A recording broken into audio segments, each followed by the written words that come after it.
অনেক রোবট আছে মেয়ের আকৃতির রোবট, অনেকটা রোবট আছে পুরুষ আকৃতির রোবট।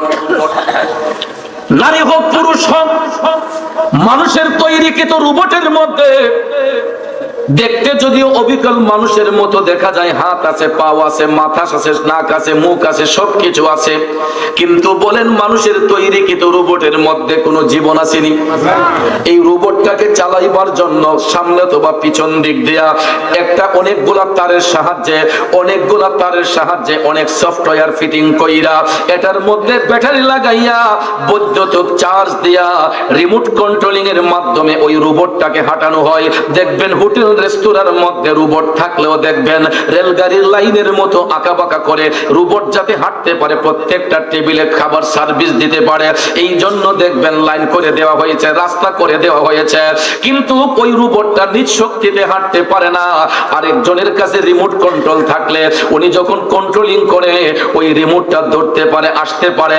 রিমোটের চার্জ যখন শেষ হয়ে যায় রোবটের আর কোনো পাওয়ার থাকে না, রোবটটাও অকেজো হয়ে যায়। কিন্তু চিন্তা করেন আল্লাহ কেমন কারিগর, এত সুন্দর কইরা দেহ বানাইয়া ওই দেহটাকে চালাইবার জন্য আলাদা কোনো রাস্তা করতে হয় নাই। আল্লাহর বান্দারা যেই দিকে হাঁটতে শুরু করে ওই দিকে একটা রাস্তা হইয়া যায়, আলগা করে কেউ রাস্তা তৈরি করতে হয় না। মানুষ যদি জঙ্গল দিয়ে হাঁটে জঙ্গলটার ভিতরে একটা রাস্তা হইয়া যায়। কথা বলেন ঠিক না বিঠে? বন্ধুরা আমার, বাবাজিরা, এই জন্য আমার আল্লাহর সৃষ্টির অপরূপ লীলা বোঝা বড় দায়। দেখেন মানুষের তৈরিকৃত একটা রোবট বিক্রি করতে গেলে 5 লক্ষ টাকা, 10 লক্ষ টাকা, 15 লক্ষ টাকা, 20 লাখ টাকা দিয়ে কিনতে হয়, ঠিক না বিঠে? মানুষের তৈরিকৃত একটা রোবট কিনতে গেলে 5 লাখ, 10 লাখ, 20 লাখ, 25 লাখ টাকাও লাগে। বন্ধুরে, ওই একটা রোবট বানাইতে গিয়া বিজ্ঞানীর কতগুলা ইনস্ট্রুমেন্টসের প্রয়োজন হয়েছে, কতগুলা মেডিসিনের প্রয়োজন হয়েছে, কত সময় ব্যয় করতে হয়েছে, কতদিন সময় ব্যয় করতে হয়েছে। কিন্তু আমার আল্লাহ কেমন কারিগর, বিজ্ঞানীরা গণনা সূত্রে পাইছে প্রতি সেকেন্ডে পৃথিবীতে 3টা শিশুর জন্ম হয়, 3টা লোকের মরণ হয়। আল্লাহু আকবার। সৃষ্টি তত্ত্ব নিয়ে গবেষণা করবেন, পড়লে দেখা যায় প্রতি সেকেন্ডে 3টা শিশুর জন্ম হয়, 3টা লোকের মরণ হয়। তাহলে 3টা লোকের যে জন্ম হচ্ছে প্রতি সেকেন্ডে, জন্মটা দেওয়াইতেছেন কে? জোরে বলেন কে? একটা রোবট বানাইতে গেলে মানুষের কয় দিন সময় লাগে গো, কয় মিনিট সময় লাগে, কয় ঘন্টা সময় লাগে। কিন্তু আমার আল্লাহ প্রতি সেকেন্ডে 3টা শিশুরে আগমন দেয়, আবার 3টা লোকের মরণ হয়। বন্ধুরে, এই জন্য মানুষের লীলা খেলা বোঝা বড় মুশকিল। আমার আল্লাহ কেমন কারিগর দেখেন, মানুষের তৈরিকৃত জিনিসগুলা একই রকম আর আল্লাহর সৃষ্টিটা অপরূপ ভিন্ন। এই যে দেখেন ফার্নিচারের মধ্যে বসলাম, কত সুন্দর সোফার সেট, কত সুন্দর ফিনিশিং, এরপরও দেখবেন গৃহস্থের মন পোষায় না, না ও ফিনিশিং হইছে না, বার্নিশটা হইছে না, এটা এমনি বে হয়ে গেছে গা, কই কি কয় না, এদিকে বেকা হয়ে গেছে গা, এমনি রং লাগছে না, এমনি কাঠ কাঁচা রইছে, মন পোষানো যায় না। বিল্ডিং বানালে পরে দেখবেন আস্তরটা মন পোষা না হইলে রাজমিস্ত্রি নাও তোমার টাকা বেশি দিতে পারতাম না, আস্তর সুন্দর হইছে না। কিন্তু মানুষকে এই কথা বলার জন্য কেউ বলতে পারবে না যে ওই মানুষটা একটু বিশ্রী হইছে, ওই মানুষটা এরকম হইছে। যদি কেউ মানুষ নিয়ে মন্তব্য করে সে কুফরে শামিল হয়ে যাবে। কারণ কালো হোক, শ্যামবর্ণ হোক, উজ্জ্বল হোক, ফর্সা হোক, সৃষ্টি করছেন কে? আমার আল্লাহ সুন্দরে আল্লাহ বানাইছে। কথা বলেন ঠিক না বেঠে? এই জন্য কবি কয় এমন সাধ্য কার আছে ভাই এই ঘড়ি তৈয়ার করে, এই ঘড়ি তৈয়ার করে ভাই লুকাই ঘড়ির ভিতরে, ভাই লুকাই ঘড়ির ভিতরে।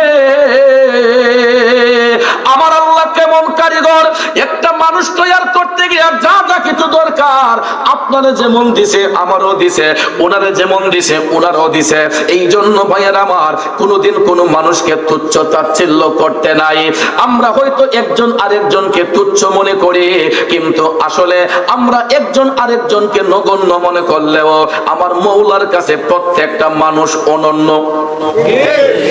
আমার কাছে আপনি নগণ্য হতে পারেন, আপনার কাছে আমি নগণ্য হতে পারি, আমার মৌলার কাছে অনন্য।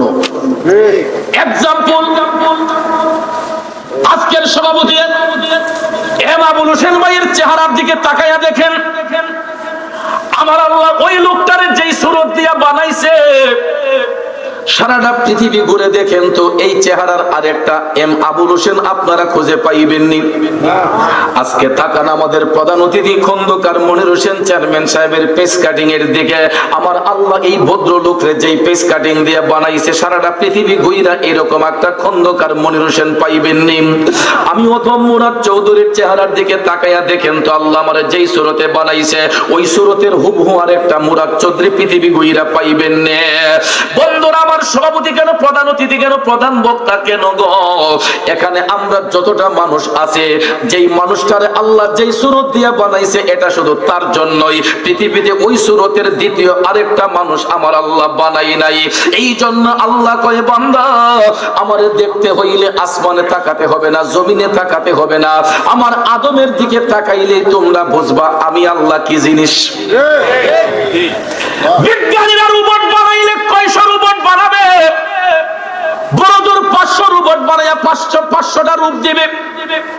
কিন্তু পৃথিবীতে কত বিলিয়ন বিলিয়ন মানুষ আমার আল্লাহ সৃষ্টি করলো, যতটা মানুষ ততটা রূপ, যতটা মানুষ ততটা রূপ। এই জন্য দেখেন কারো রূপের সঙ্গে কারো রূপের কোনো মিল নাই। এই জন্য বাবাজিরা আমার আপনাদের পায়ে হাত ধরে বলবো, কোনোদিন কোনো মানুষকে নিয়ে তুচ্ছ তাচ্ছিল্য না কইরা নিজের দেহটারে নিয়ে একটাবার ভাবতে শুরু করেন। আমরা তো নিজের দেহটাই নিজে চিনি না, আমরা আরেকজনকে মন্তব্য করি অমুক লোক খারাপ, ওই লোকটা খারাপ, হে বালা না, হে বালা না। আমি কেমন বালা একটাবার নিজে দেখছেননি?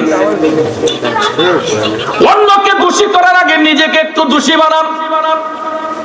শুধু শুধু ওই খারাপ ওই খারাপ এটা না বলে আমি আপনি কি নিজের কথাটা নিজে একটাবার ভাবেন, সব সমস্যার সমাধান হয়ে যাবে।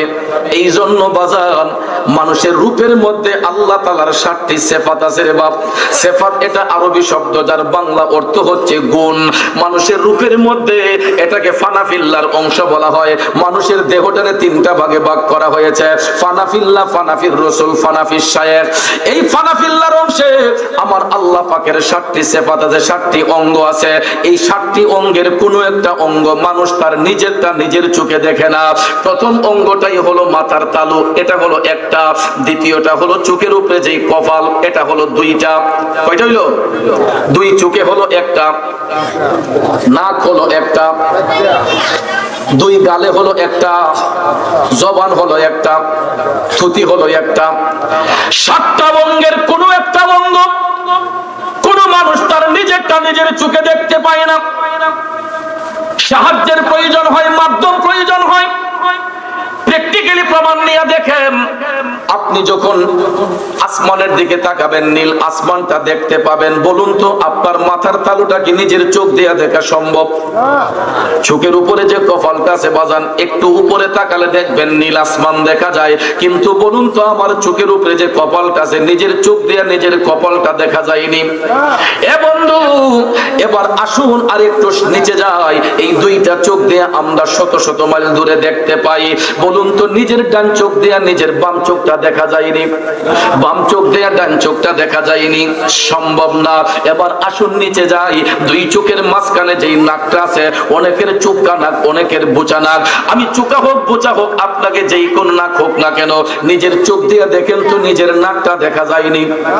চেষ্টা করলো চোখটা টেকরা হয়ে যায়, নিচের দিকে তাকাইলে সবকিছু দেখা যায়। এই যে তুলতুলে 2টা গাল আছে বাজান, বলুন তো নিজের চোখ দিয়ে নিজের গালগুলা দেখা যায়। এই যে জবান দিয়ে কথা বলতেছি, আমার কথা আপনি শুনতেছেন, আপনি কথা বললে আপনার কথাটা আমি শুনতেছি। বন্ধুরা আমার নিজের ঠোঁটের দিকে তাকাইয়া দেখেন তো নিজের জবানটা নিজের চোখ দিয়ে দেখা যায়নি, সম্ভব নয়। এবার দেখেন যে থুতিটা আছে, এখানে রূপের অংশ শেষ গিয়া হয়, দুবের সুন্নত থাকে মুখের মধ্যে। নিচের দিকে তাকাইলে দেখবেন সবকিছু দেখা যায়, নিজের চোখ দিয়ে নিজের থুতিটা দেখা যায়নি। তাইলে আমাদের কিসের এত অহংকার, কিসের এত বাহাদুরি? এ যুবক, ও বাবাজিরা আমার, আমার নিজের রূপটা তো আমি নিজে কিছুই দেখি না। আমার নিজের রূপটা যদি নিজে দেখতে হয়, আমাদেরকে একটা মাধ্যম ব্যবহার করতে হয়। ওই মাধ্যমটা কি? আয়না। মাধ্যমটা কি? আয়না। যতক্ষণ চোখের সামনে আছে আমার রূপটা আমি দেখতে পারছি। আয়না যদি না থাকে, বলুন তো নিজের রূপটা কি নিজে দেখা যায়? তাইলে যদি এখন প্রশ্ন করি, বলেন আয়নার আবিষ্কার হয়েছে কয়শো বছর হয়েছে? বড় জোর 500 বছর, 600 বছর, 700 বছর, মানলাম 1000 বছর। 1000 বছর আগে তো আয়নার আবিষ্কার ছিল না।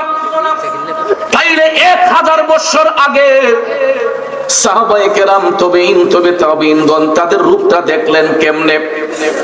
আব্বারে, ওই রূপটা যদি দেখতে হয়, আমাকে আপনাকে একটা মাধ্যম ব্যবহার করতে হয়। ওই মাধ্যমটাই হইল প্রত্যেকের কামেল পীর মুর্শিদ। ওই মুর্শিদ প্রেমে ফানা হয়ে গেলে মৌলার দর্শন পাওয়া যায়, আমার নবীর দর্শন পাওয়া যায়। আর মুর্শিদ রূপে ফানা হয়ে গেলে আয়না যখন কলব যখন পরিষ্কার হয়ে যাবে, ওই কলবের মধ্যে আমার আল্লাহ একটা আয়না ফিট কইরা রাখছে। ওই কলবের ময়লাটা দূর হয়ে গেলে, আবরণটা চলে গেলে আমাদের কলবের আয়নাটা পরিষ্কার হয়ে যায়। তখন চোখটা বন্ধ করলেই আপন কলবের দিকে মুতাওয়াজ্জি হইলে নিজের রূপটা নিজে দেখা যায়। কিন্তু মাধ্যম ছাড়া আপনি ওই রূপটা দেখতে পারবেন না। মাধ্যমটাই হইল বেলায়েতের মুর্শিদ। কথা কোন ঠিক না বেঠে? এই জন্য কবি বলেছেন আল্লাহু আকবার, ইয়া রাসূলুল্লাহ। ওরে বেলায়েতে মুর্শিদ হইয়া আসিলেন দিনের নবী আমার, আসিলেন দিনের নবী। মুর্শিদকে না পাইলে কি আর রাসূল পাবি? ঠিক না ঠিক? বেলায়েতে মুর্শিদ হইয়া আসিলেন দিনের নবী আমার, আসিলেন দিনের নবী। মুর্শিদকে না পাইলে কি আর রাসূল পাবি?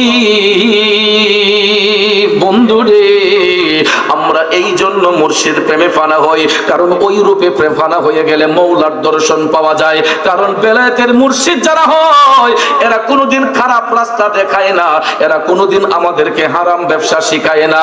যারা হক্কানি ওলি আল্লাহগণ, তাদের সোহবতে গেলে পরে লৌহটা পর্যন্ত পরশ হইয়া যায়। কথা কোন ঠিক না বিঠে?